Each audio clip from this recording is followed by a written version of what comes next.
with Randy Gregory, he is on the reserve did not report list. So I believe that does free up a roster spot. I think that's the case.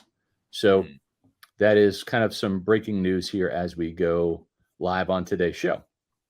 And I had a chance to talk to Todd Bowles last week. I did an exclusive interview with him, and we talked about Randy Gregory. And I did a story on whether or not he would show up. And I didn't really draw any conclusions from what Todd Bowles said. It was kind of like how he said it. When it comes to Gregory and Tristan Wirfs, from what I understand, I'm waiting to hear back confirmation. I believe he has reported that will be a situation where it'll be a hold in. This is what Todd Bowles had to say when I asked him last week on the record about Randy Gregory. He said, "We'll see. I don't know. Players go through, and that's exactly how he said it too. It was like, I don't know. Players go through personal things in the offseason and they have decisions to make. We have decisions to make. So we'll see." So that is what has transpired as of right now with Randy Gregory. I'm not surprised, Matt. Reading Todd Bowles like I can and I have. I didn't sense any definitiveness in what he was saying in terms of whether Randy Gregory was going to show up or not. Don't need him. You don't need him. This outside linebacker room has enough young talent, and I don't think that they really need him. I understand that there are different ways of learning. Some people learn by example. Other people can kind of look at a picture or read whatever information they need to understand and figure it out.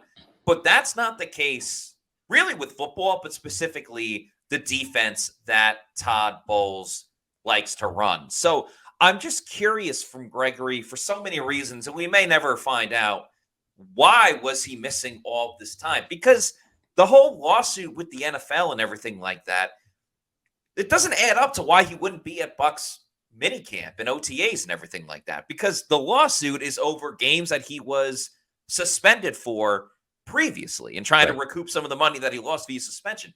That has nothing to do with the Tampa Bay Buccaneers. That has nothing to do with what would have been his current situation, playing for this defense, which would have been a really good opportunity for him to at least get in the mix the way that we've seen Todd Bowles, shuffle around his outside linebackers and have guys playing at different times. So, he was already coming in behind the 8 ball because he hadn't learned the defense at all. The most we have of Randy Gregory is one Zoom press conference of him wearing a Bucs creamsicle hat with Bucko Bruce on it. So, appreciate Randy Gregory for getting a couple stories out of it with that overall press conference. But, I always go back to Scott last year, right around this time, probably like a month later, it was closer to cuts and some preseason games have already been played. But Todd Bowles then at the time last year said one of the toughest roster cuts we're going to have to make is that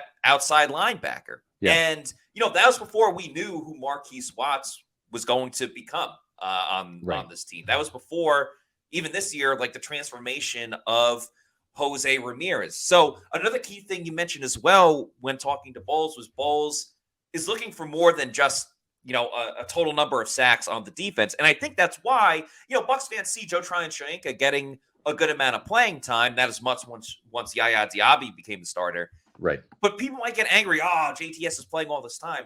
I understand he doesn't get the final result of getting to the quarterback, but he does other good things on the defense that is trustworthy, and setting the edge and being a capable run stopper is very important. Yes, he's had his bad moments. That happens to every single NFL player.